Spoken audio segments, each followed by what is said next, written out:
3 questions. Do you see me? Do you hear me? Am I important to you?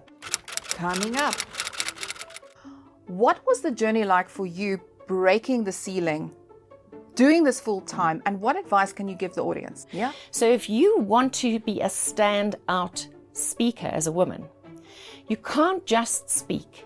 You have to be a shit-hot content creator. However, I have noticed quite a lot of exclusion of diversity and inclusion. The challenges that we are seeing also in the public speaking arena, where women are not given as many opportunities to speak, especially women and women of color on these stages.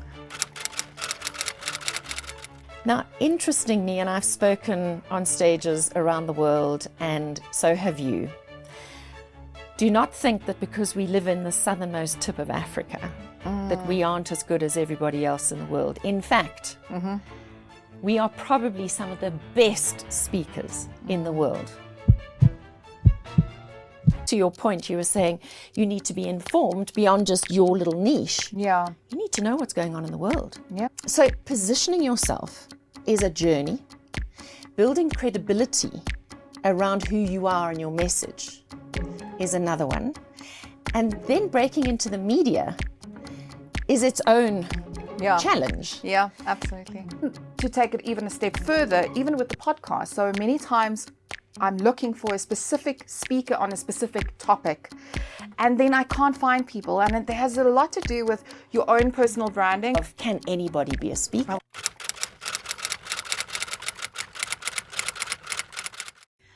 Nikki Bush, human potential expert, is a multi-award winning speaker and 5 times best-selling author. She has the gift of speaking about tough things, expressing what people think and feel but cannot say. In her trademark style, she leaves her audiences with memorable sound bites and practical frameworks that can be put to use immediately. Her clients talk about the lasting Nikki effect and often referring to her as the talent whisperer or the disruption queen. Nikki is the first woman in South Africa to have been inducted into both the Speaker Hall of Fame and the Educators Hall of Fame, and is one of only 700 speakers in the world to hold this coveted certified speaker designation. Nikki has also been recognized by the Ford Motor Company as a woman with drive.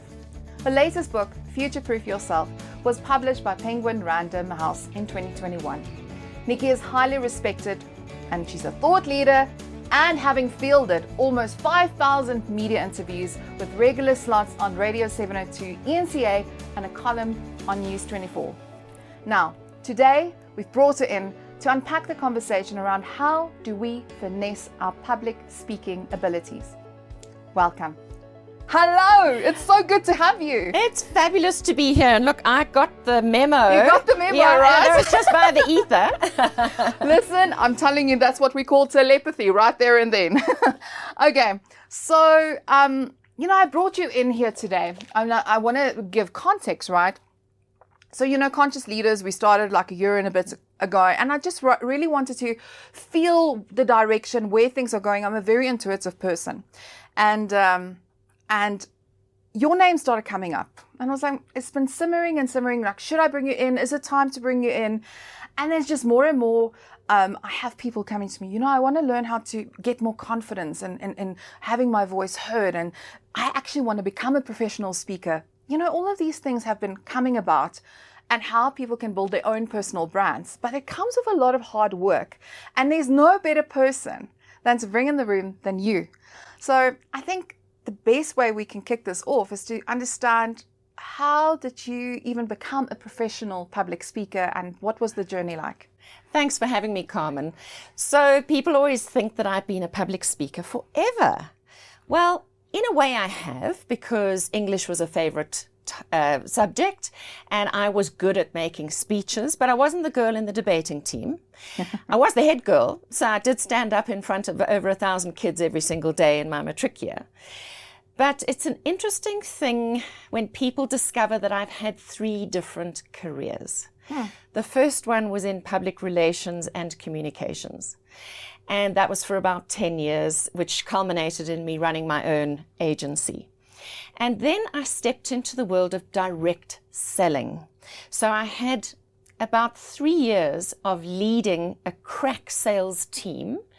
And then I landed up actually doing the PR for the company in terms of internal communications, external communications. You know the days of newsletters? Oh, yeah. And yeah. magazines that went to clients and customers and all those sorts of things. So I've actually always been a writer and a speaker in some way, shape or form. That's the common thread through my 3 careers. And only about 20 years ago did I start my career as a professional speaker, which means that I earn most of my income from speaking, either keynoting or facilitating strategic workshops or I call them team bonding workshops. But everything I do today very much connects to shifting the bottom line of an organization by helping leaders to speak more human. So I work with a lot of senior leadership teams, and many people who are watching today may remember me as the parenting expert.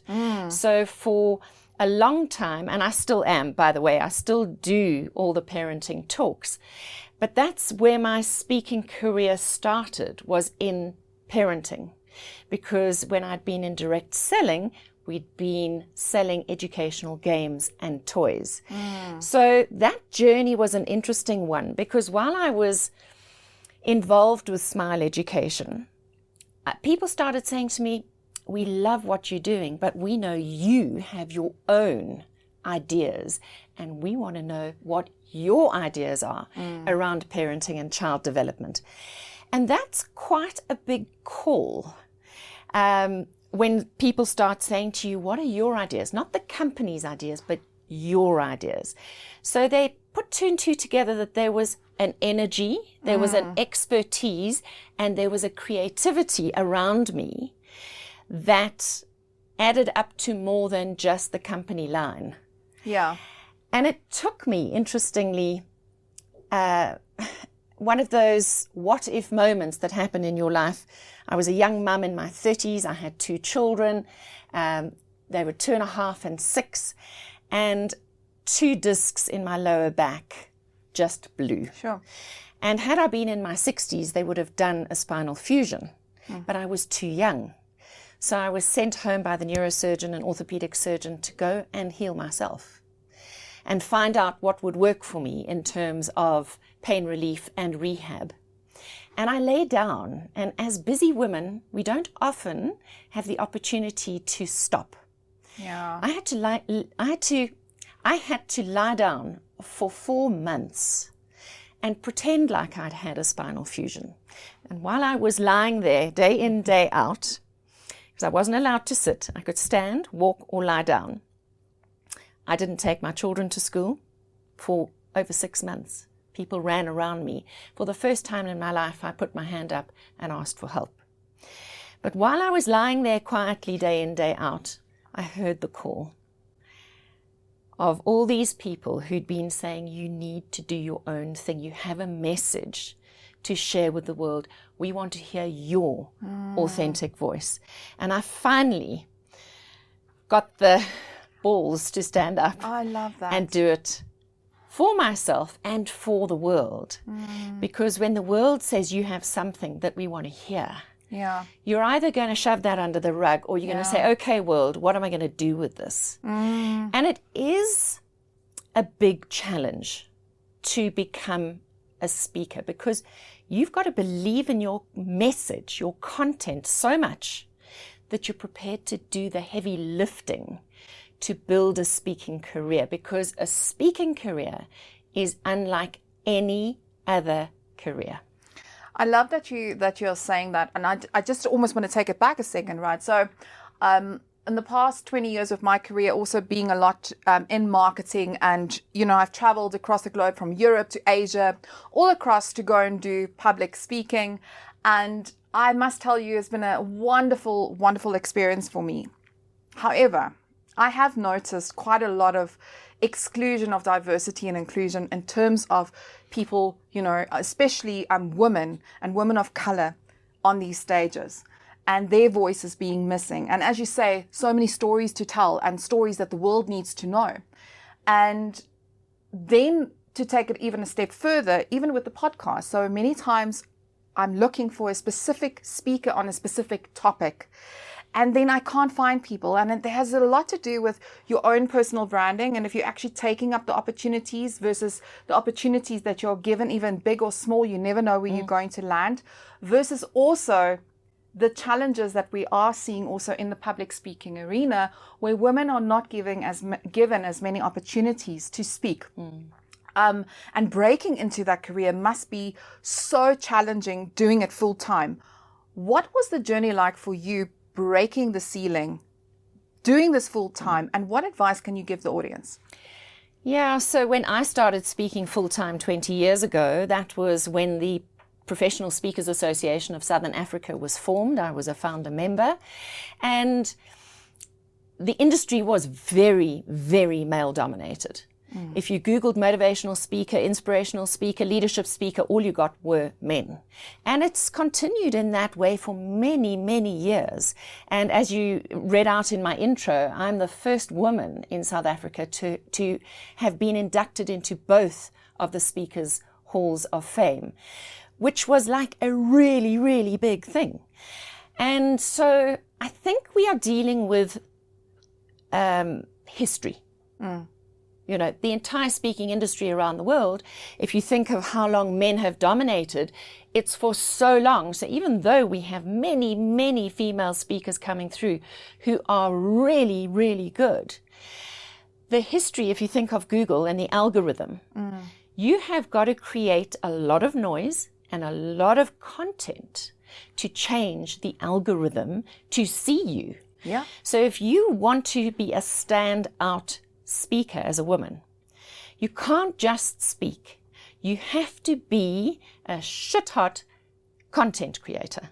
And that means creating a lot of content all the time, not once a month, not twice a month, but over and over again, weekly.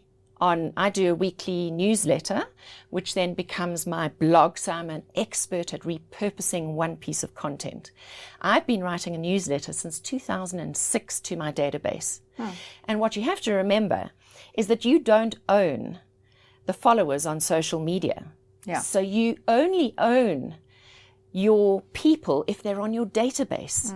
So I learned that very early on, that even if I wasn't being paid a fortune to speak, and when you first start speaking, you are not paid a lot because you've got to build credibility. It's a constant journey of building credibility, which is why you also need to write the content to build the credibility.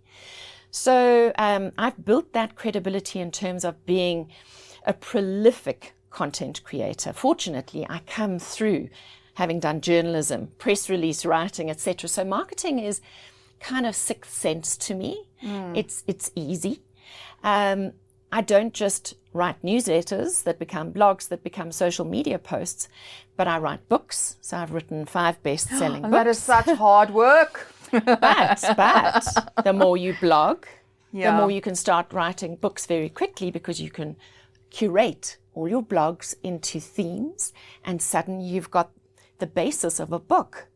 So I think that writing and speaking are a really, really brilliant combination, a very powerful combination. And I have watched people who are not good writers write enough and often enough that they become very decent That's very writers. encouraging. I've watched it happen.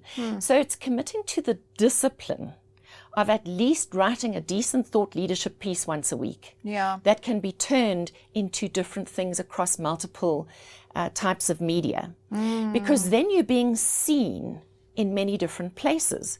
So I'll walk into a meeting and somebody will say, "Oh, I love that video you just put up on XYZ. By the way, 3 of us had seen it in different places and we took it into a board meeting. And we were all talking about you and this piece and just wondering if you could come and do this for our company." Now, that was a bank. I've also managed to master the art of being the media darling. Now, you can only do that if you offer value and if you can pack a soundbite. So the media come to me because they know I'm easy to work with. I will give them the introduction line. I will give them 3 questions to ask me on the topic that they're actually wanting to interview me on, because who knows the topic better than me? Yeah. So I literally provide the script for any media interview, and I've done thousands and thousands of them. So if you think about a journalist, they're not experts at something unless it's, say, a financial journalist or a sports journalist, where they have a deep niche. But in a lot of situations, it's quite general. So if you can actually focus them and give them, like, here's the elephant in the room. Right now, this is the thing that people are worrying about the most, or this is the thing that's keeping them up at night. And you give that in 2 sentences with an introduction to you. So knowing yourself well, being able to brand yourself as you are the X. So I'm the human potential expert. I used to be the creative parenting expert. But after my husband's tragic death 7 years ago, I had to reposition and rebrand myself because I had to replace his income. And I had to shift further into the corporate space that would pay me better. And so I was the human potential expert. So it became my umbrella brand, my umbrella positioning. Parenting is one of 5 pillars that I talk about.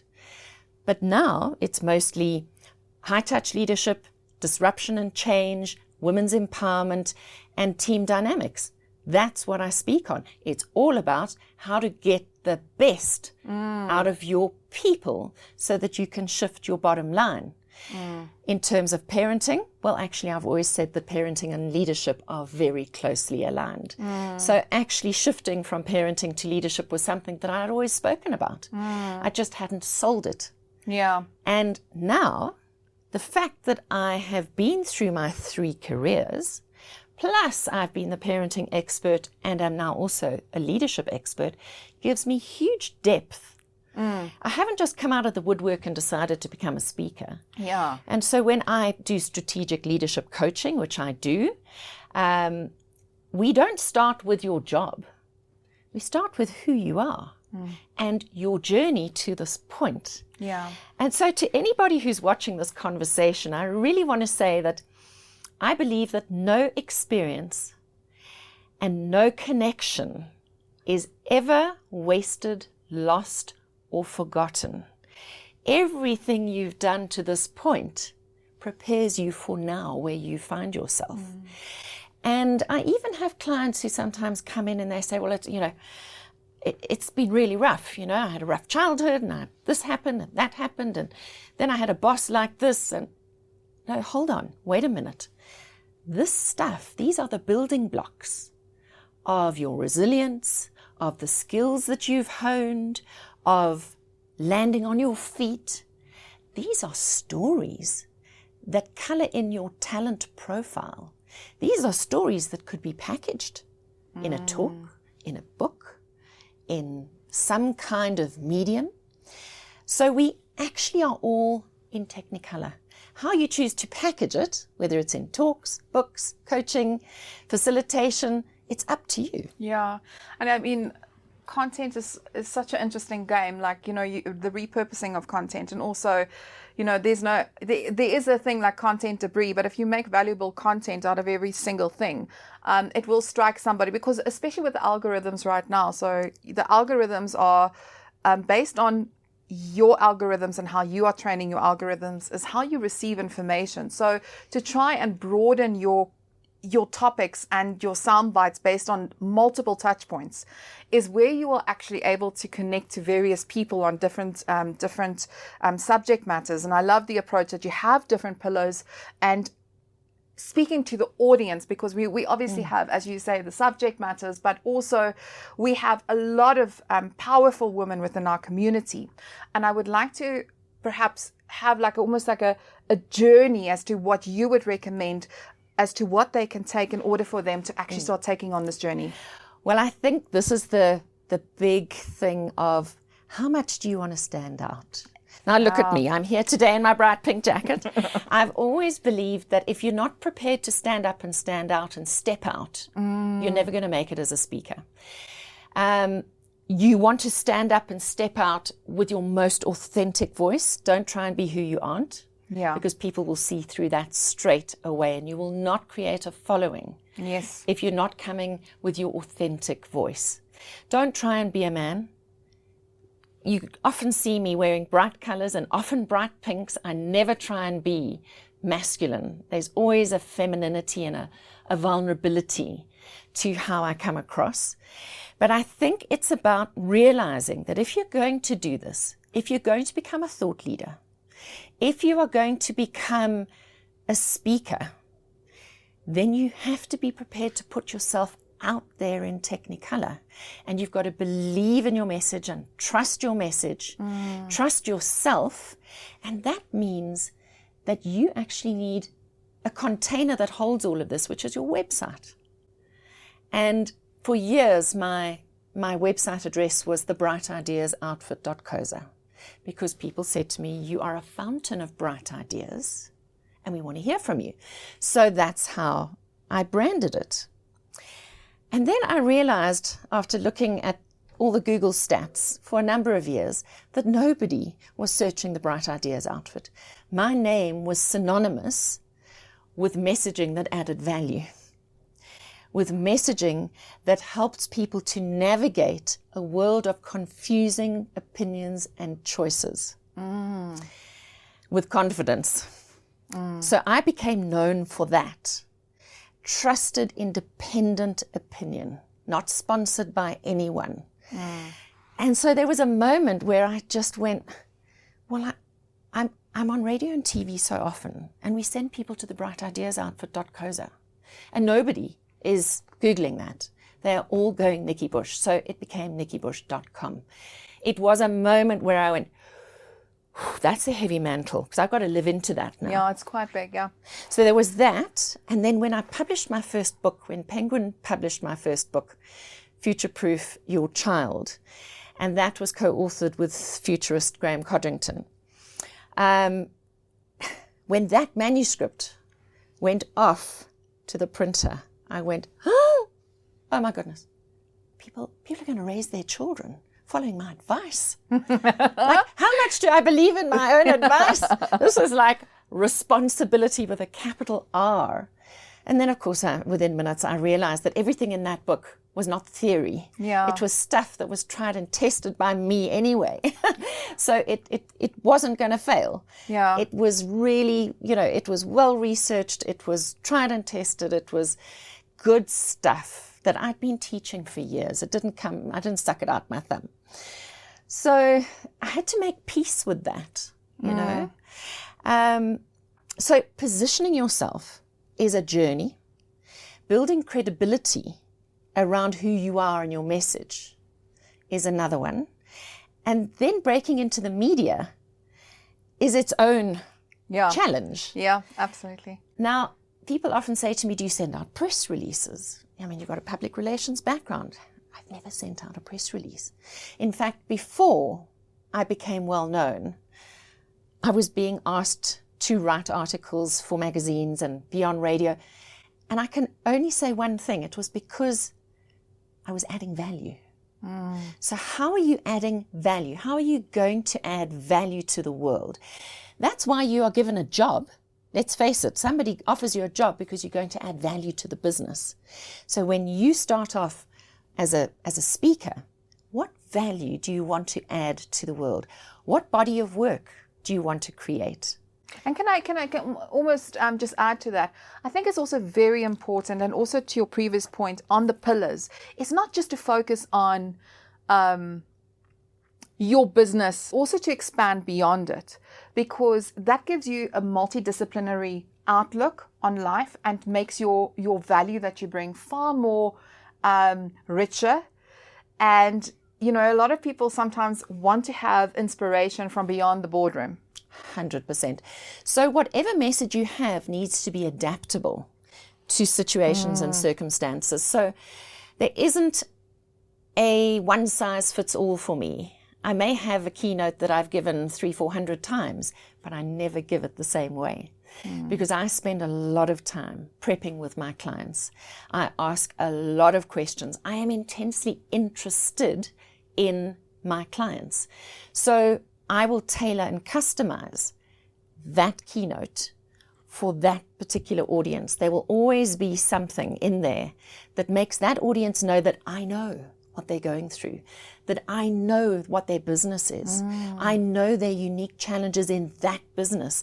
And to your point, you were saying you need to be informed beyond just your little niche. Yeah. You need to know what's going on in the world. Yeah. To be able to bring that in, because the world is changing so fast today. So are you living down a dark tunnel and kind of like self-interested in your own topic, or how broad are you? So that leads me to the word expansive. And I think it's a word that women don't often use for themselves. I'm very clear that we are constantly evolving, Yes. but we need to be consciously evolving. And becoming a speaker who either speaks for a living or speaks as an adjunct to what you do in the corporate world, it is a natural part of our expansion to use our voice and to share our message. And that expansion is your evolution. So you could see speaking as part of your natural evolution if you're inclined to use your voice. So maybe that also brings us to the point of, can anybody be a speaker? I was just about to ask you, because you know that's also a very important question, yeah. Now, interestingly, and I've spoken on stages around the world, and so have you, do not think that because we live in the southernmost tip of Africa, that we aren't as good as everybody else in the world. In fact, we are probably some of the best speakers in the world. Southern African speakers. So don't get imposter syndrome because you live in Africa. I think we have so much talent. We've got so much talent here. Yeah, I'm so just much like raw talent. taking that in. I think, and I just want to add to what you've just said. So many times people think, I'm from Africa, you know, look at the developed world, look how amazing everybody is. But the algorithms are in their favor. So that's why you only see them. The algorithms are not in our favor. But when they get to meet your wisdom and who you are and your resilience, you are a powerhouse. But that's why you have to build a brand. Yes. And this is the scary part where people kind of go, this isn't for me. Yeah. You've got to be prepared to be a powerful brand of one. Churning out content, taking advantage of any opportunity to stand up and share your message. Sometimes we do that for free. I never speak for free. There's always a trade exchange. In the early days, I was charging 75 Rand a person to sit at my dining room table. So I've gone from my dining room table to the stage. Wow, what a journey that is, eh? A beautiful though. Because when I stepped up from direct selling and started using my own voice for my own business, I had to start somewhere. And I was not a known quantity, but I knew my topic and I had a network. So start where you have a network. And I can tell you today, I told you that nothing is ever wasted or forgotten. I have women increasingly today who sat around my dining room table as a group of 10. Amazing. Who now book me as the keynote speaker for the business they're in based on the value I added back then. That's the master builder. That's Build the the master people builder. who build the businesses that build the nations that will build you in return. And to that I would say, never underestimate who's in your audience. Yes. Ever. Because you don't know where that person is going to be in 10 years' time. So I've always believed in speaking to the highest potential in every audience. Now, I've had audiences of children from grade 2. Okay? I don't know where those kids will be in 10 or 15 years' time, but I know that they will never have forgotten me because of how I convey my message, because I like to do processes. I understand NLP. You do something concrete with an audience, they will never forget you. They just have to think of a beach ball. They just have to think of a bottle of milk. They just have to think of chopsticks. They just have to think of food coloring. All they have to think of is a potato, because these are things that I use in group facilitation and strategic workshops. People will not forget me. A, because I can pack a soundbite that is memorable, and B, because I do things differently.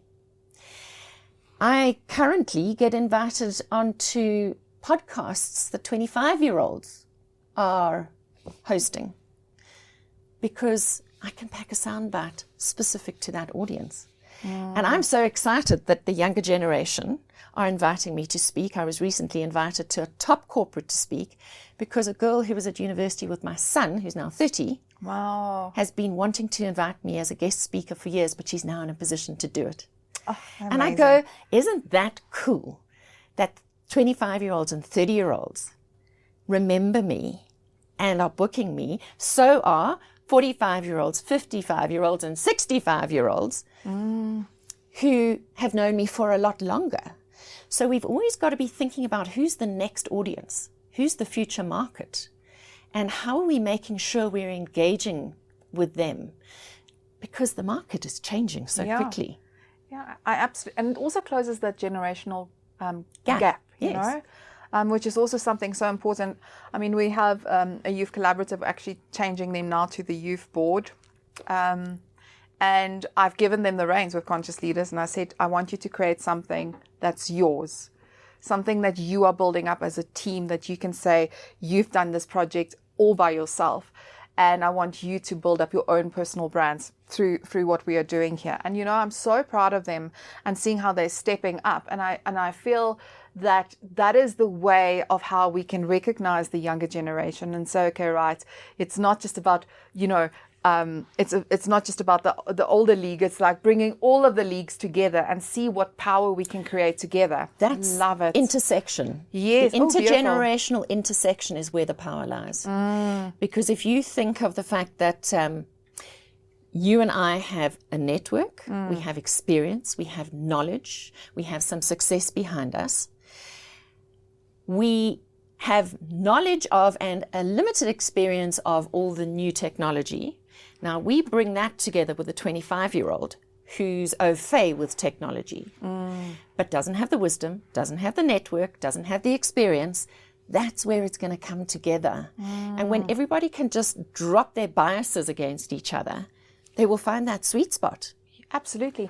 And also, like, advice that I think has really worked for me is also teaching at universities, being a guest lecturer, being very involved with the younger generation there is so important, because you can inspire them from such a different angle. And, you know, there can be a little bit more leniency when you come in as a guest lecturer. You can expand a little bit, you know. So I've got a talk called "Which Jacket Are You Wearing Now?" which I haven't even counted how many hundreds and hundreds of times I've delivered that talk. It's often seen as a women's empowerment talk. So I get booked a lot for Women's Month, Women's Day with that talk. And I wear 5 different jackets for 5 different seasons in my life, 3 different careers, building one brand. A brand of one. I love that. So beautiful. It's hugely popular. It's got a bit of industrial theatre because I change throughout the presentation. And I share lessons from the jackets. So the jackets speak, and the jackets share lessons that are as useful to me today as they were back then. And I still wear my school blazer as the first one, my matric blazer. I still fit my matric blazer. I pray every year. I pray. I'm on my knees praying. Please, God, can I still fit that blazer? At the back. My gosh. So that's brilliant. So that talk is a very interesting one because it's so versatile. I can give it for women. I can also give it as a university graduation keynote. I can give it as a matric valediction keynote. I can do an hour-long version, a 45-minute version, and a 20-minute version. And it is equally as powerful across every audience. And what it does, I also do it for subject choice evenings at schools. So that grade 9, 10, when they're starting to think about subject choice. It's super powerful because in that particular talk, then I can customize it there and go, this is how the world of work is changing. And I do it for the learners and their parents and their teachers all in one room. So everyone gets the same story. This is how the world is changing. This is where the skills are, these are the skills that are going to be required. And then I give them in Technicolor the fact that I am, like you guys, I've had a portfolio of careers. I was ahead of my time. Yeah. I didn't have one job. I had a portfolio of careers. And each career has informed the next career. And yes, every time I've started, I've actually been a beginner again. But this for me is so important. Like, I'm finding myself there. Like, when I went into this women empowerment thing, I've always been a torchbearer for women empowerment. Always been passionate about that. But I think when I said, okay, right, I'm actually going to create this community, I didn't want to see what's going on out there. I wanted to create something that's authentically attached to who I am. Because if I'm not doing it the way I would like to receive it, I'm going to get bored because, ADHD, we get bored very quickly. Yep. And it was uncomfortable. It was really, really uncomfortable in the beginning because there's so many worlds that you're not exposed to, and there's things that you need to learn. But also, if I look at my career, I have from hospitality to data management, technology, marketing, my goodness, you just name it. It's a whole sphere of things. But I wouldn't change it in any shape or form. It's created a unique marinade for you. Yeah. Nobody else can be I Carmen love Murray. that. Marinade. That's such a beautiful way of putting it. Nobody else can be Carmen Murray. Nobody else can be Nikki Bush. Yeah. I have lots of people who come and see me and they say, how can we be like you? Yes, that's such a weird question for me. And that's happened to me for 20 years. How can we be like you? And I say, you can't. You can only be who you are. I can tell you the building blocks. You need a website, you need social media accounts, you need to do a newsletter, you need to have blogs. I can tell you all the pieces that you need. Go and join the Toastmasters if you want to learn how to speak. Go and join the Professional Speakers Association if you want to build a speaking business, because that's very different from being a Toastmaster. But how you put it together, how you stitch it together will be uniquely yours. I love that. And it's like with speakers, you can go to, the annual Professional Speakers Association convention, listen to all these speakers speaking. Don't go and try and be like any of them. Yeah. And don't steal other people's stuff and use it. That's like the biggest cardinal sin. And don't stand up and just quote other people either. Yeah. You need to have your original ideas, your own perspective, your unique take on things, because that's why people will come to you and not to me. And I think that's what's really interesting when you start traveling as a speaker and speaking on different stages and sitting in conventions for 3 or 4 days, watching people and going, I don't like that speaker. I don't think they're very good. And yet there's a market for that speaker. That speaker is speaking around the world and I don't rate that speaker. So you've never arrived as a speaker. You've never got to the top of the heap, ever. You are always learning. Yeah. You are always evolving. And I think that's what makes you an interesting speaker. If you own your learning journey, then you can morph and change and develop, like you speak about, being ADHD and getting bored, and you need to have lots of different things going on. As a speaker, you can reinvent all the time because you can expand your topics, you can come up with different aspects of your topic. I've said to everybody in every industry, speaker or not, if you are a leader of people, and a speaker is a leader of people, you need to be like a chef. Ooh. A good chef has 99 ways with chicken. It's still chicken. But 99 ways to cook chicken differently. That's a recipe book. Yep. As a speaker on disruption and change, I need to have 99 ways of speaking about disruption and change from different angles. My angle also includes my deep understanding of disruption and change through my own walk, my own journey with disruption, grief, and loss through the murder of my husband. So I come at it from a very human point of view. Oh, that's beautiful. I walk into corporates and I will be speaking about the merger and the acquisition, because that's the white elephant in the room, is there's a merger and an acquisition, or there's a restructure. These things make people feel very antsy and uncomfortable. Am I going to have a job tomorrow? Will I be in the same building? Am I going to be pushed to another part of will I be asked to do something I've never done before in order to keep my job?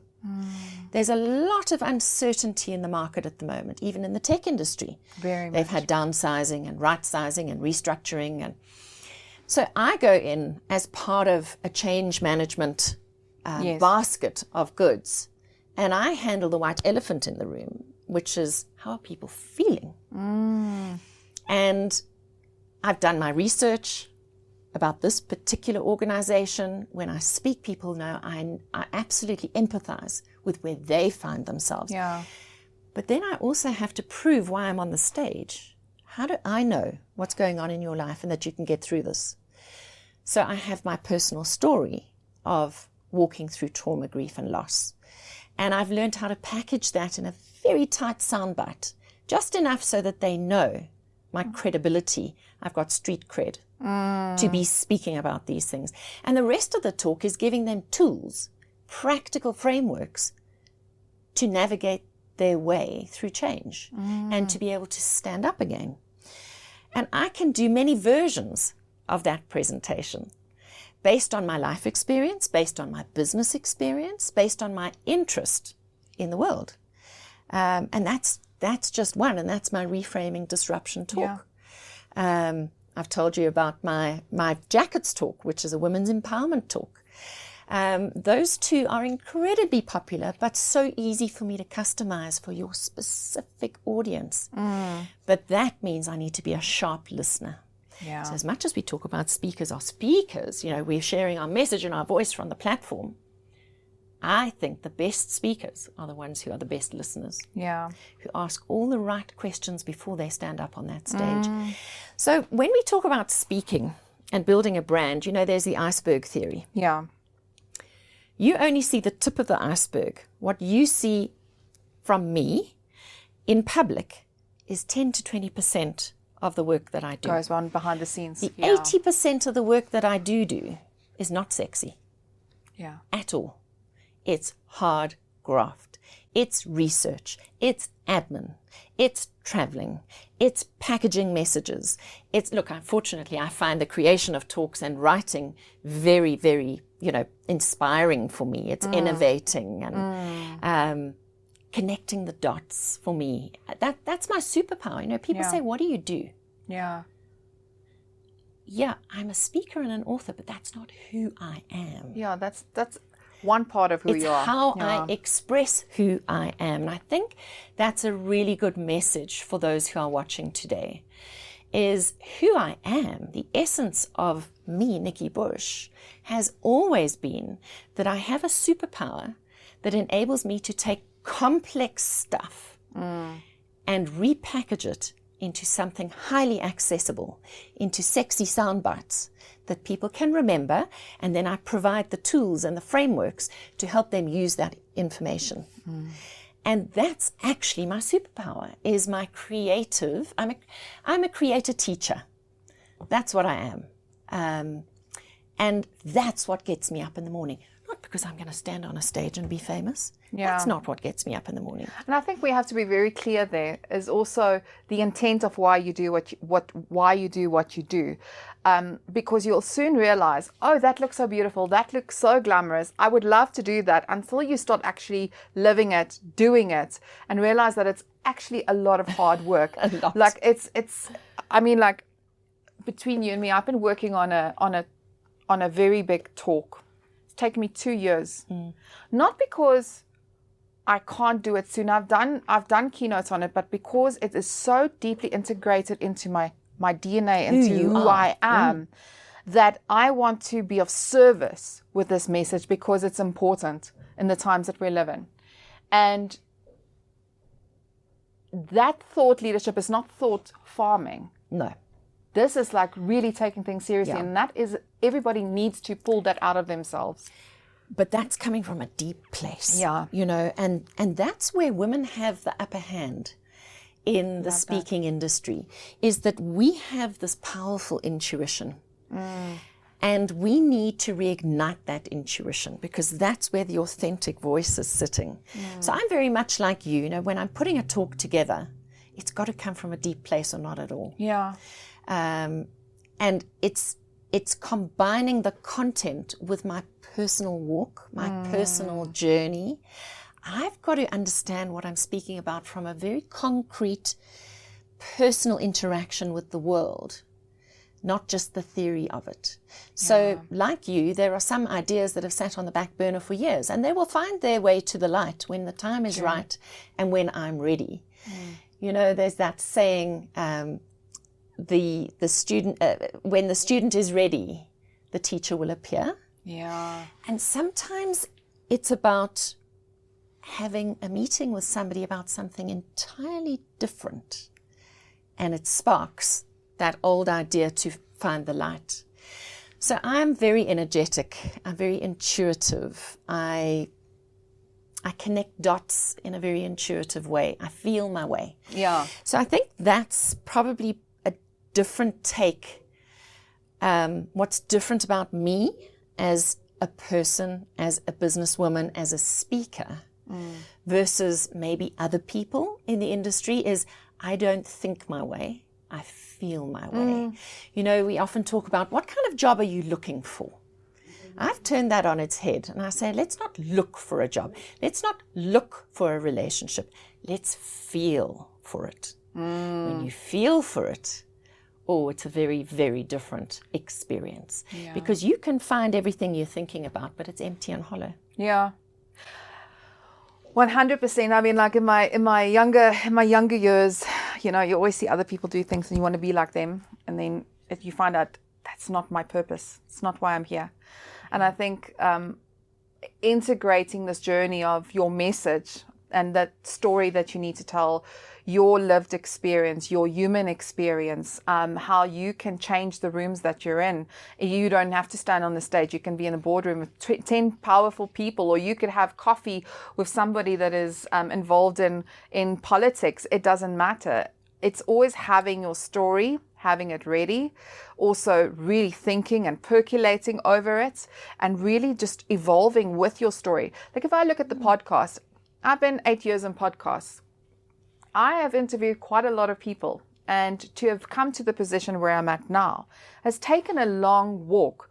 But if I started listening back to my first podcast because somebody said to me, Carmen, there's so much wisdom in you because of these conversations that you've had. You've got to start going back. And I started listening to them. And I listen and I hear, oh my word, consciousness actually started happening because of the people I was interviewing. It wasn't necessarily about me being ready, but every time somebody was talking in my presence, I would reflect because I have to edit it. I've got to listen to it. I engage with that content more than anybody else. And this thing started happening. And needless to say, if I look 8 years back, I'm like, oh my word, it's actually the podcast that woke me up into my spiritual awakening, into seeing the world in a different view. And why I say that is important is because where you are at and where you are at and the things that you enjoy doing, there is your purpose and your wisdom. And people are no longer seeking information. Well, they can get it anyway. They can get it anyway. But it's seeking wisdom. They want wisdom, and they want to see how you put it together. Yeah. You know, and that becomes your unique selling proposition. Yeah. Is how you put it together. Yeah. And people come to you for that. Obviously, they're looking at the whole package. And I think that's what we need to remember, is people are looking at the whole package. And when it comes to sales and marketing, how many touch points do you need before somebody buys from you? Yeah. So you've got to be seen on stages, in boardrooms, in magazines, on the radio, on social media, you name it, attending conferences, just being in the room, and also stepping up to tables where you haven't been seen before. And that's obviously challenging. Putting yourself, stretching yourself just that little bit sometimes to step into a space where you haven't been before with people who you admire, who you feel are far more ahead of you in the game, and learning at the feet of those people. So having the humility to ask questions, having the humility to say, I don't know, can you help me? I love that, being in that mentoring space now. Now, this is something that I think is a really important thing about mentoring, In the corporate space, there are official mentors. You know, you get given a mentor or you ask for a mentor. And I think there is validity in that.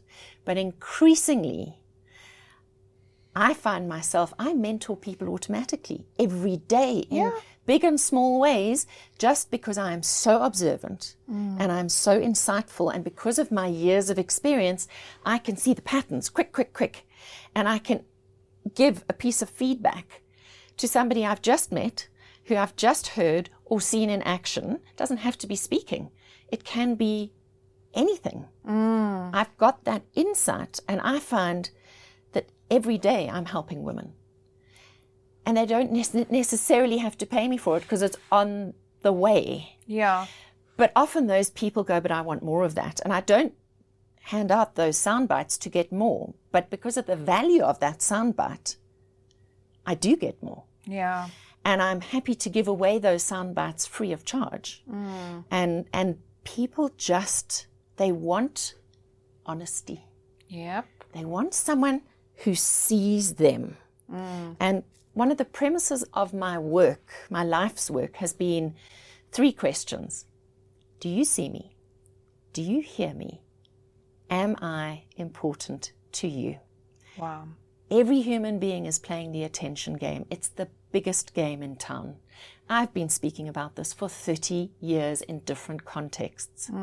And it is as useful as a parent with your children and as a spouse in a relationship as it is between a business leader and their team members, as it is between me and my audience as a speaker, as it is between me as a coach and the person who comes and sits in my coaching chair.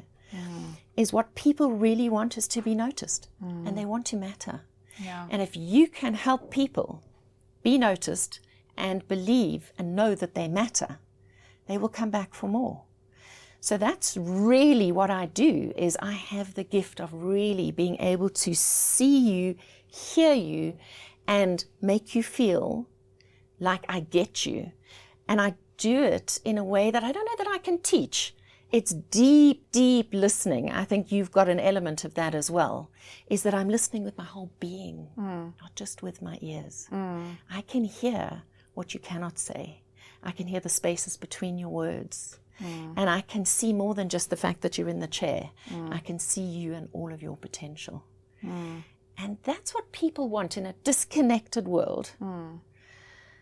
People want to connect, and they don't just want to connect with other people, they actually want to connect with themselves. Yeah. Because I think there's so much push and pull, and, you know, it's difficult today to know, well, what does connection feel like? You know, looking back at how I've evolved as a human being, I feel my inner disruption and the things that I had to go through. Yeah.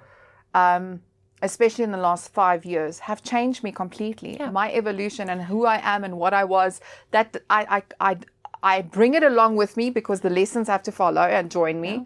But it is being okay with being vulnerable and being authentic. And I think I have a very, very strict rule with myself. If I don't feel like I can be myself amongst people in a room, I'm in the wrong room. And bringing authenticity to life is not about individualism. It's about individuality and knowing the difference of how I am who I am, and bringing that to blossom, because that's how to bring it to life. Yeah, but you know, I feel everybody, like, even if you look at the messages on LinkedIn and see how it's expressed, it's like, if I see another AI message, because I can tell. You can tell. We've got human algorithms. I can tell that's an AI message, and it's crafted beautifully. But I can tell by the structure. I can tell by some of the words. And of course, we all use AI now as well, because we can get ideas out quicker.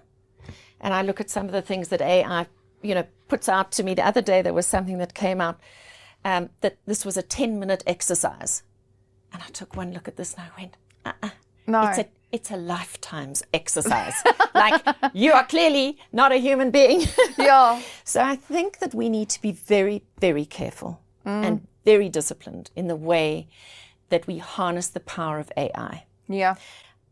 You're also going to increase your imposter syndrome by comparing yourself to the way machines write and how you write. Absolutely. When you lose your authentic voice, you're actually going to put yourself in a position where you think you are worse off. Yeah. Like I look at something, I would never say that. I would never write that. Yeah. So for me, it's more being able to gather ideas quickly or put something in a format. Can be very good for that. Yeah. And come up with, visuals very quickly and easy. I think there's a real place for it, and it does save us a lot of time.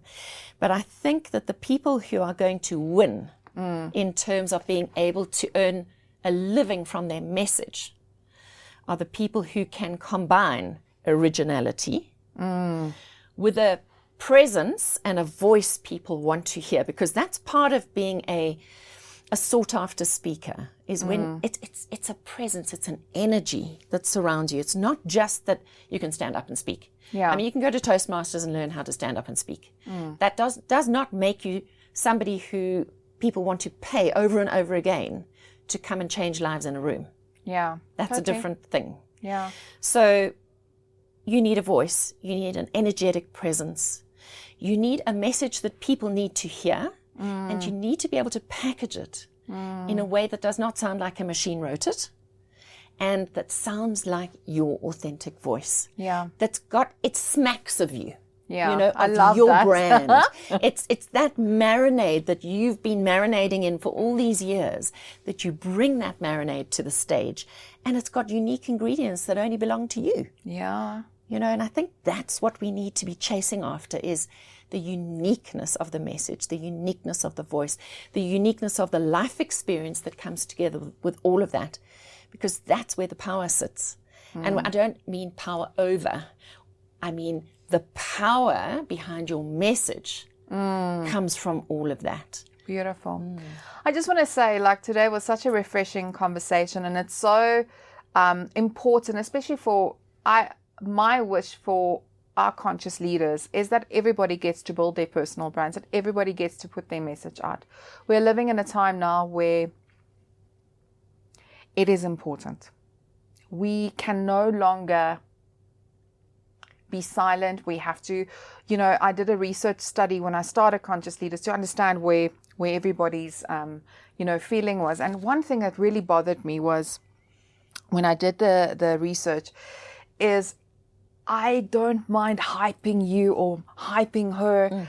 I will support her in any shape or form, but I don't feel I would rather them hype me in return than me building my own brand. It's 100%. A dangerous strategy because of, not that I'm saying, and I'm all for us empowering each other, but you cannot wait for somebody else to take you where you know you need to be.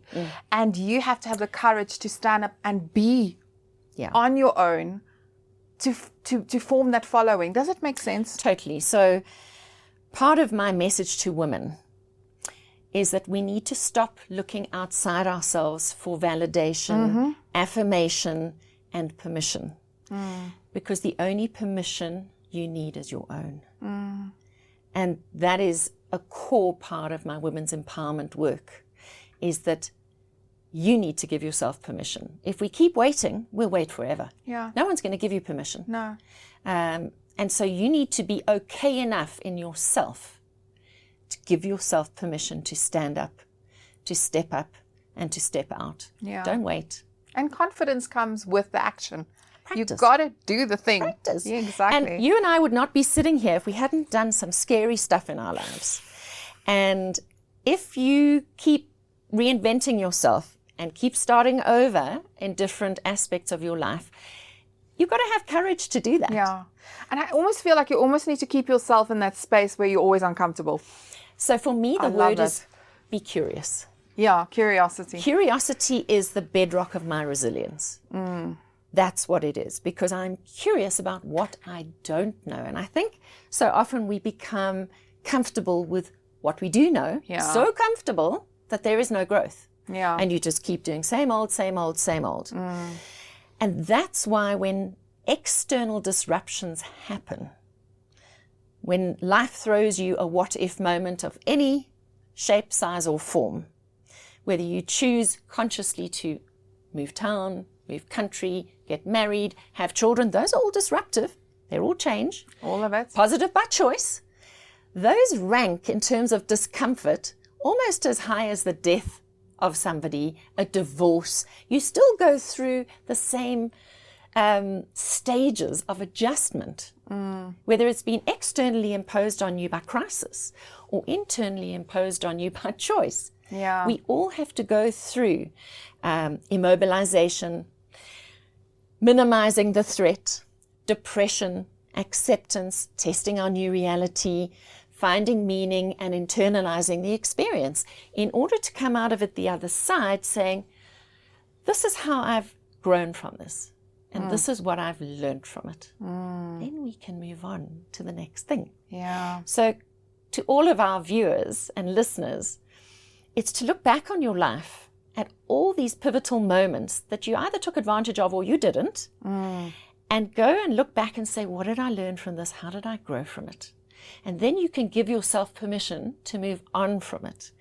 Because I am a firm believer in the fact that there are many moments in our lives when we have a decision to make, a choice to make, whether something is going to freeze us as a victim, as a full stop in our lives, or whether we are going to choose to take this moment, this thing that's happened, and turn it into a comma. Love it. A pause on our way.